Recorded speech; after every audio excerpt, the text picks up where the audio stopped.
Warning, this podcast now covers the show on the CW.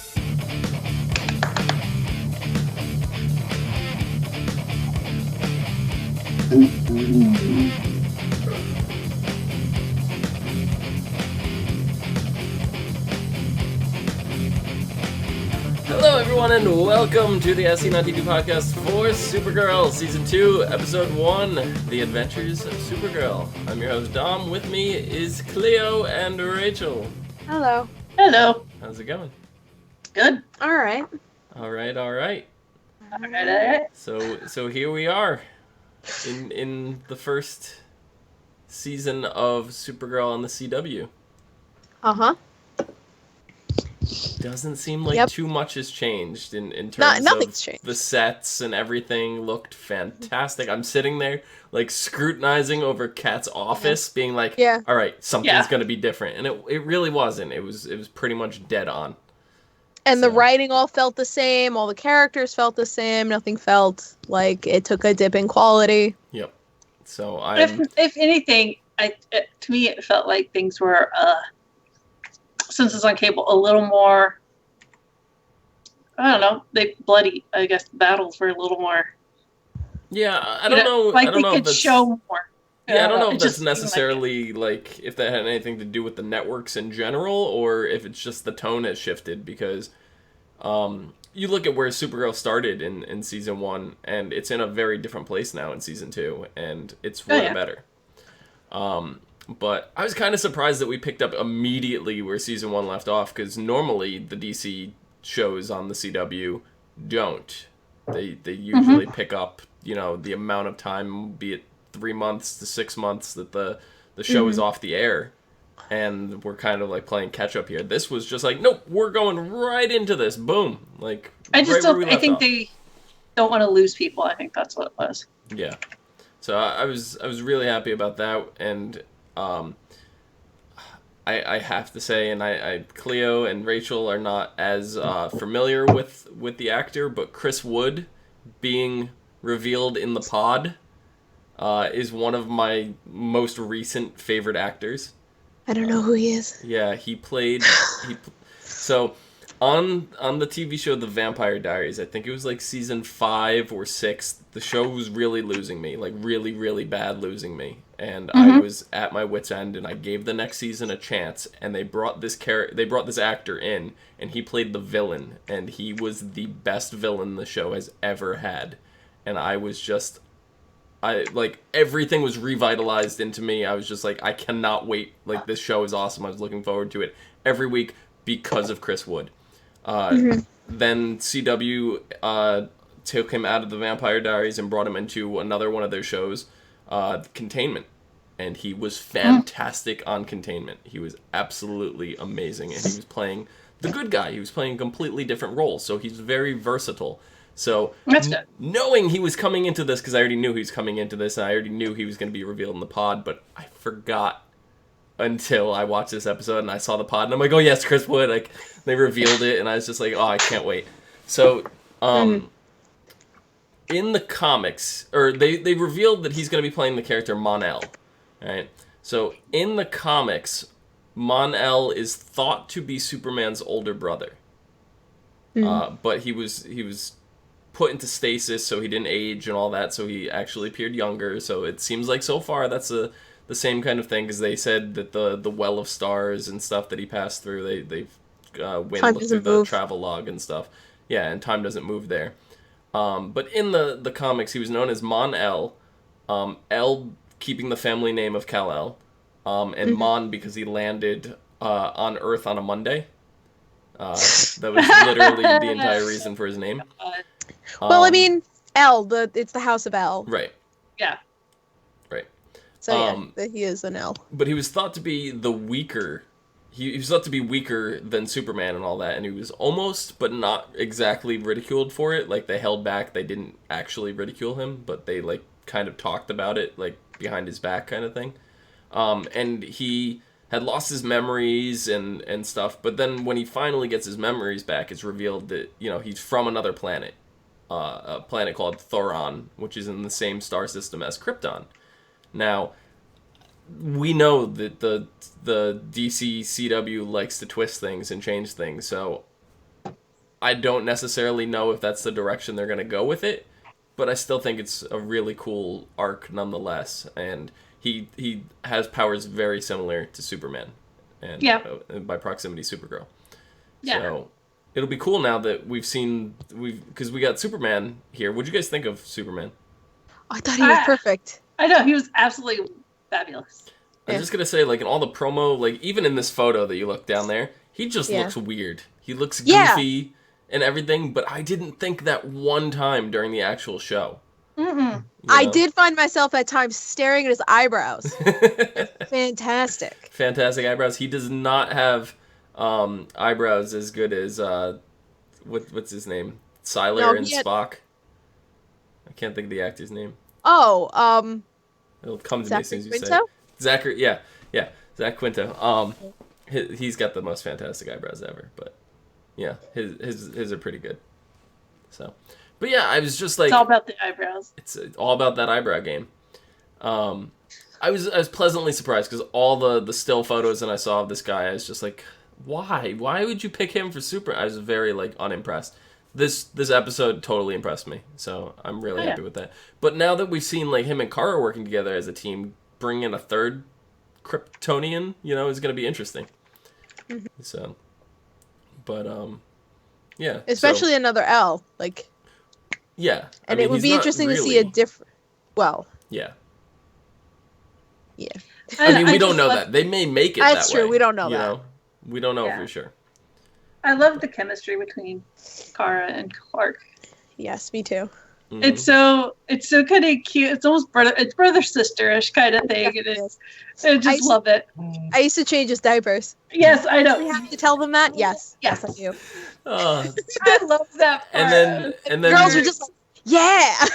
And then the other one, when they were in the DO, and she said, I hope you're not upset that I'm taking all the credit for this one. He's like, I'm furious. I'm flying home right now. Like, I love the banter that, is back and forth. Oh, it was fantastic. And I'm really glad that we get to see Clark and not just Superman, right? Seeing Clark really was awesome because we started the episode, with him right outside the Daily Planet. I was not expecting that at all, and we hear that and he sees the space shuttle thing and he flies off and, it was just, that was interesting. And I thought this tension between him and John Jones was going to play out a little bit longer. Like, we didn't know why, but I was actually pretty happy that they revealed it right away.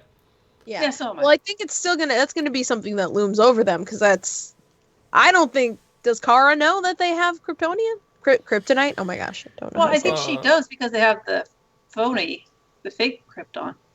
Or Krypton. But I don't think I don't remember it ever being mentioned that they have real kryptonite. Didn't they use it at some point to constrain her? When she was evil? When she was evil, Kara? I thought they locked her in that cell and they lined the room with kryptonite so she couldn't. It was the fake kryptonite. Oh, okay. It was what they made from the kryptonite. Gotcha. Yeah. You know what I mean? Kind of like, real emeralds and synthesized emeralds. Yeah, and Brian Griebel in chat says that we know Gotham exists in this universe since it was mentioned. So but that comment though, it's like, we're moving back to Gotham. I'm like, are you serious? Gotham's like terrible. Well, that was the point. I know, it's the point. It's like, what? I loved that. That family was. I like the fact that they kept showing that family throughout this whole. It was the same. I think it was the same family that they found on the bike, that were riding the bikes, and they're like, "Oh, I changed his diaper." I think it was the same family. I didn't realize it was the same family. Yeah, it was the same father and the son. Yeah. It's like they're having a really bad day. Yep. But they were following the drones that we saw John Corbin with. I'm not too knowledgeable on Corbin, but I've definitely heard of the character that they said at the end of the episode. Yes. Which was Metallo. I love Metallo. And it sounds like a campfire snack. Right. But the reason why he's so interesting is because he's a cyborg with a kryptonite power core. So that's definitely going to come into play. But what the fuck is Cadmus doing? right. So now, well, Cadmus is doing what Cadmus always does. now I know using... that Linda Carter is was that her? No. No? That was not Linda Carter, no. Okay, because I thought it was. I could have sworn it was. No, that was not Linda Carter. Okay, because we know that Linda Carter's coming in to play the president. Mm-hmm. And I thought the president was involved. I thought that was her. That was not Linda Carter. Often the president is involved with Cadmus, but they usually don't know what's actually going on with Cadmus, because Cadmus is a government organization, but it is also secret, and the things that they do, they keep from people like the president. Right, and I mean, even Superman mentioned, hey, I know that you think your father's still alive. If there's anything I could do to help. That's going to be fantastic, because now we know that season 2 is really going to rely on Cadmus, especially right here at the end of the episode. They throw it in our face. Made sure we didn't forget about it. On 2 occasions they had mentioned it. So, I thought it was absolutely fantastic. But bringing Superman into the fold really got us to learn more about what's going on in this Earth, this Earth S, that we're calling it right now. That Lex Luthor is a thing, right? Yes. And he's already in jail. Yeah. So this is fantastic, because Superman's already been on some great adventures. He's already battled his greatest adversary, and he's currently captured, right? And now we're dealing with his sister, right? Lena Luthor, who is not a blood sister. She was adopted at the age of 4. So I love her. I think she's great. Yeah. So she's naming it L Corp, right? Because she wants to take the Luthor name kind of off of the brand. Yeah, kind of. So, not completely, because still's got the L. Right. It's like Kentucky Fried Chicken doesn't call themselves Kentucky Fried Chicken anymore. They just call themselves KFC. KFC, yeah.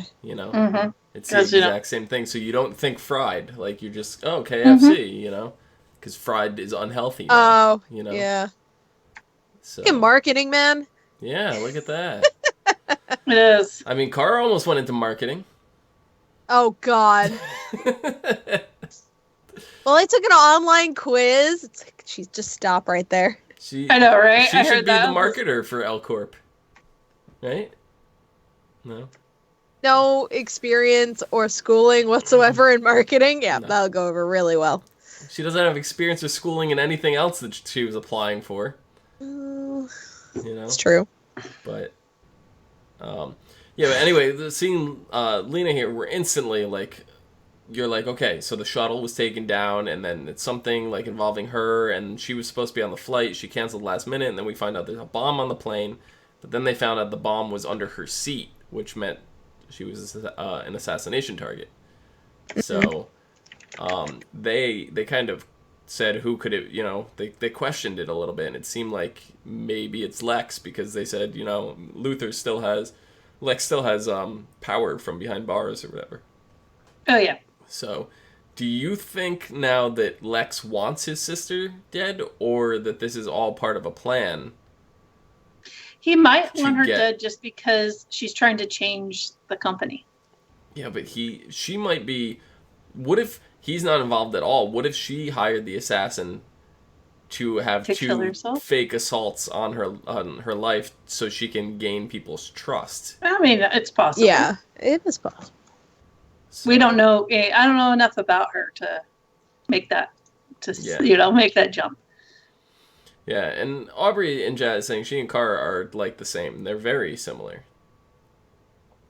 So, I just love the talk, the little chats and stuff that they had back and forth.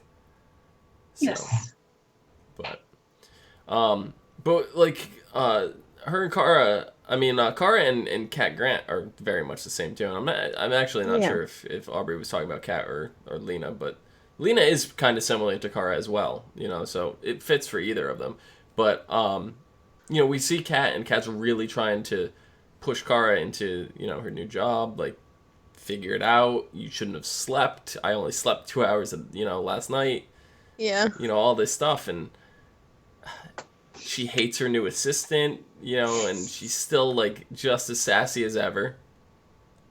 But you could tell there's something bothering her on a lower level, and she even says, you know, the car inspires her.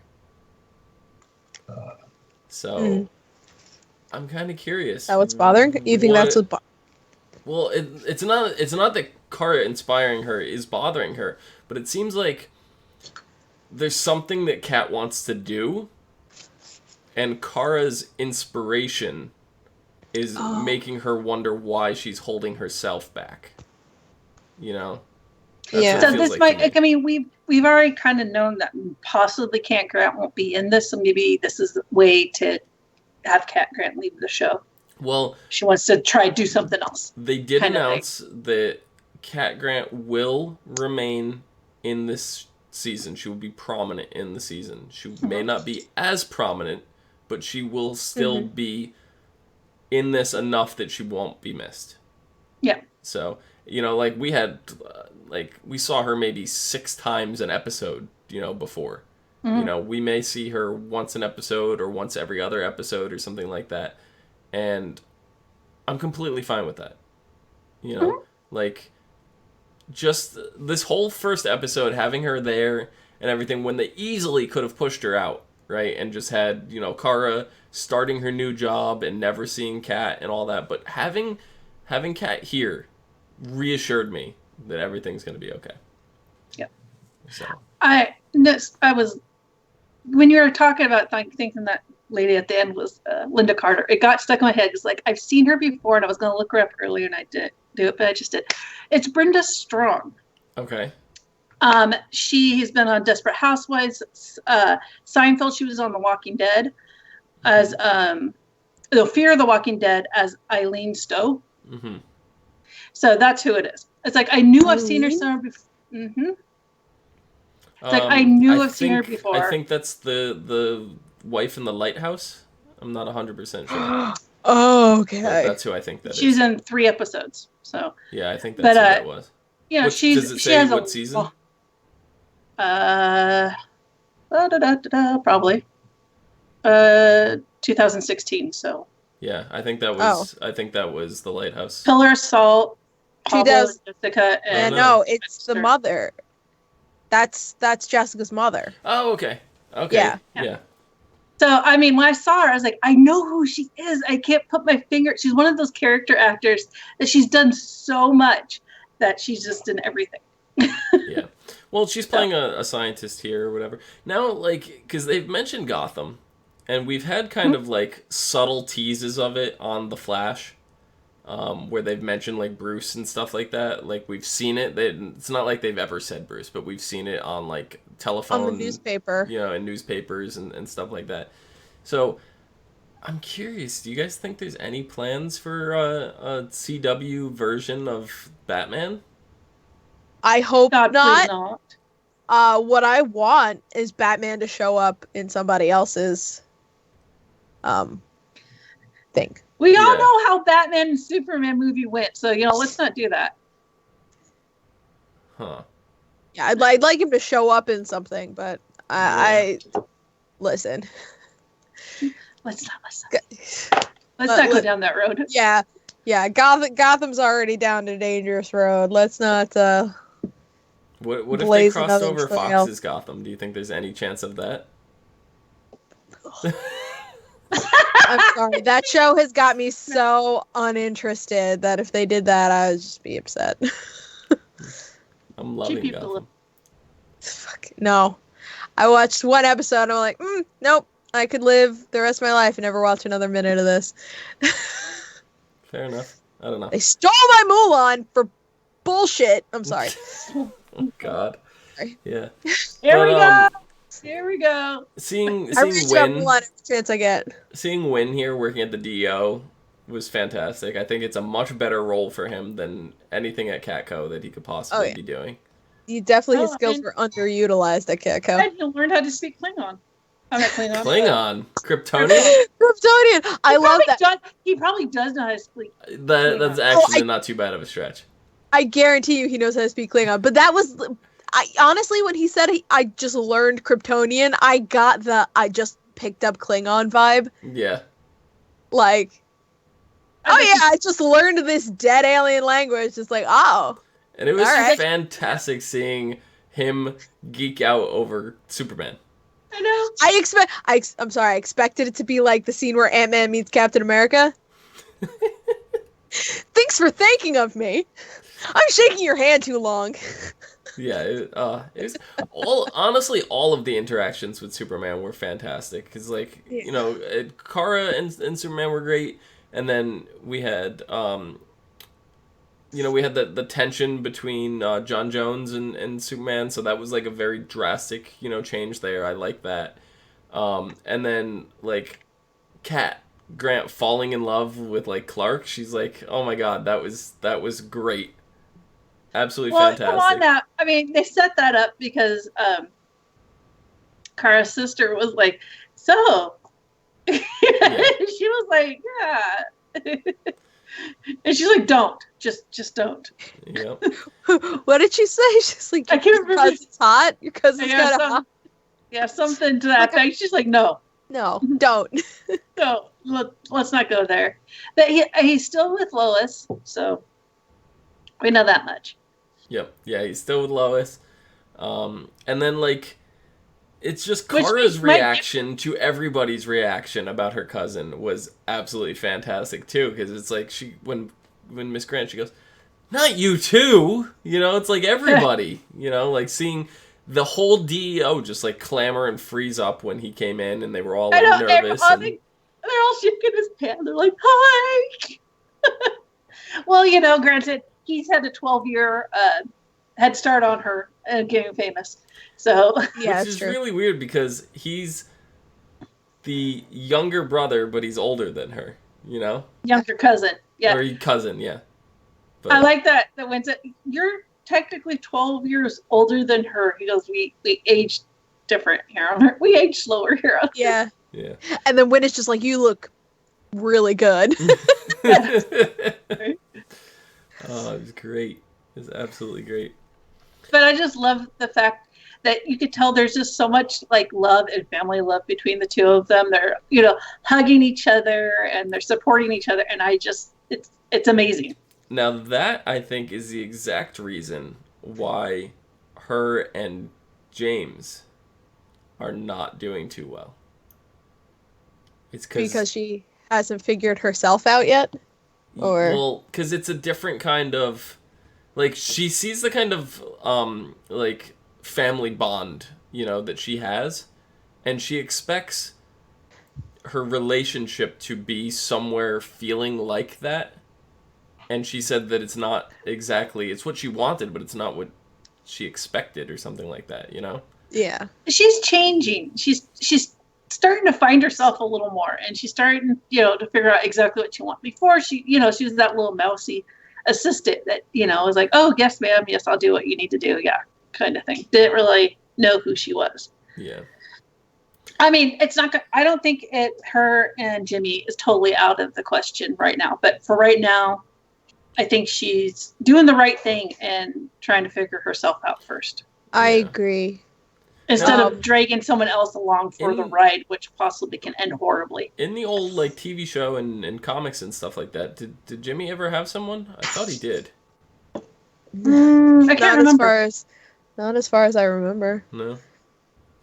But I never really read anything where Jimmy did anything other than show up and get kidnapped. That's true.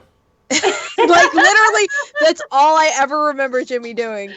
Is showing up and get kidnapped. He was the damsel in distress. Yeah, if it wasn't Lois, it was Jimmy. Pretty much. Aubrey James in chat is saying, I still ship Wynn and Kara, and I still really want to see that. I do. I don't know. I kind of feel that ship has kind of sailed. Yeah, but see, I think Kara and Wynn are very compatible, but it's like James and Supergirl are compatible. You know what I mean? Like, the two personas are different. So I could see it working. I can. Yeah, but she doesn't. And feel like that way. we hear with Superman when Kat asks, "Oh, are you still with Lois or whatever?" I thought she was in love with Superman, and he's just like, "Oh, well, there's room for both of us in her life," and she's like, "Oh, I didn't know you swung that way," you know. Yeah. You know, I feel like that statement is kind of very true with Kara, but you know, she's got two different personas, and she even says to Kat, "I feel so empowered in certain aspects of my life, but then when it comes to, you know, relationships in my career, it's like I don't know what I'm doing." So, Yeah. you know, I don't know. Yep, and I think she's finally maybe this season we'll see her grow a little more. I mean, we did see her grow a lot in last season, and maybe not the way we wanted her to, and she did do things we thought she should do, but she's grown a lot. Yeah, for sure. So,